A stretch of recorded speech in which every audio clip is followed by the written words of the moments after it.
सो बच्चों ये एक मैट्रिक्स और डिटरमिनेंट का क्वेश्चन है। ये एक सिंगुलर मैट्रिक्स है ना। आप सबसे पहले इसमें कुछ कॉमन आ सकता है, जैसे कि a की पावर 5 कॉमन आया तो वो कॉमन लेके बची हुई इक्वेशन लिख लो, हो जाएगी a square minus beta minus 1 times a minus beta times i, because constant जहाँ पे होगा वहाँ पे आप i से मल्टीप्लाई करके लिखोगे। i क्या है भाई? आइडेंटिटी मैट्रिक्स टाइम्स a की पावर 5 और इसका डिटरमिनेंट है इक्वल्स टू 0। आप सोचो इसके फैक्टर हो रहे हैं क्या? अगर ऐसे नहीं समझ में आ रहा तो आप a की जगह एक्सपुट कर दो, तो x square minus beta minus 1x minus beta equals to 0। तो ये क्या है? X square minus beta x plus x minus beta equals to 0। तो ये हो जाएगा x, आपने कॉमन लिया तो बचेगा क्या? x minus beta plus 1 times x minus beta equals to 0। तो x plus 1 times x minus beta equals to 0।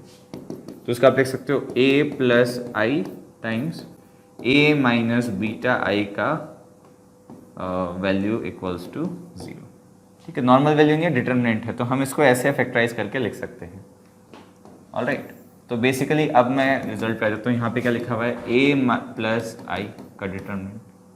पहले तीनों का प्रोडक्ट लिखते हैं, a plus I times a minus beta I times a की पावर 5 का होल डिटरमिनेंट इक्वल्स टू 0। तो तीन बातें हो सकती है, या तो determinant of a plus I equals to 0, या फिर determinant of a minus beta I equals to 0, या फिर determinant of a equals to 0। a की पावर 5 का determinant is the same as determinant of a की होल पावर 5। अब आप determinant of a निकाल लो यहाँ से। ठीक है, तो बीटा के मल्टीप्लिकेशन में तो 0 ही है, प्लस 0 टाइम्स एनीथिंग इज 0, और 1 टाइम्स 2 माइनस 3 हो जाएगा minus 1, which is not equals to 0। तो ये तो हो नहीं सकता, दिस पॉसिबिलिटी इज रिजेक्टेड। अब मुझे ये दो पॉसिबिलिटीज एक्सप्लोर करनी है। a प्लस आई का डिटरमिनेंट क्या बनेगा? इसमें आप डायगोनल में 1 1 1 ऐड कर दो, तो ये बनेगा बीटा प्लस 1 0 1 2 2 माइनस 2 3 1 माइनस 1। ठीक है, ये 0 करने पर बीटा की वैल्यू क्या आ रही है हम देख लेते हैं। अब क्या कर सकते हो? R3 की जगह R3 प्लस R2 कर सकते हो, या फिर C में आप चेंज कर सकते हैं ना। मैं ट्रांसफॉर्मेशन लगाता हूँ कि C3 goes to C3 plus C2, तो डेल्टा बन जाएगा बीटा प्लस 1 2 3 0 2 1, और ये बन जाएगा 1 0 0। अब इसको थर्ड कॉलम के और एक्सपेंड कर दोगे तो ये बीटा के इंडिपेंडेंट आएगा, और ये भी 2 माइनस 6 यानी कि माइनस 4 आ रहा है, this is also not equals to 0। तो इस पॉसिबिलिटी को भी रिजेक्ट आपने कर दिया।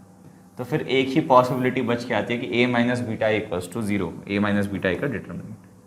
तो वो डिटरमिनेंट क्या बनेगा? इसमें से आप बीटा माइनस बीटा सब्ट्रैक्ट कर दोगे तो आ जाएगा 0 0 1 2 3 1 माइनस 2, यह आ जाएगा 1 माइनस बीटा, और यह आ जाएगा minus 2 minus beta equals to 0।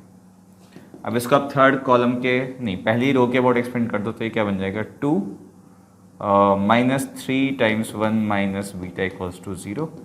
ठीक है, तो 1 इक्वल्स टू 3 बीटा आ गया, 3 बीटा इक्वल्स टू आ गया क्या? 1। तो बीटा की वैल्यू आ गई 1/3। नाउ क्वेश्चन में 9 बीटा पूछा है, तो 9 बीटा की वैल्यू आ जाएगी 3। ठीक है, ये हो गया इसको करने का आसान तरीका। एक और तरीका है जो कि कैरेक्टरिस्टिक इक्वेशन से आता है, बट उसमें हम नहीं जाएंगे बिकॉज वो उस तरीके से लेंदी हो जाएगा। And with this method this question is moderate. Alright.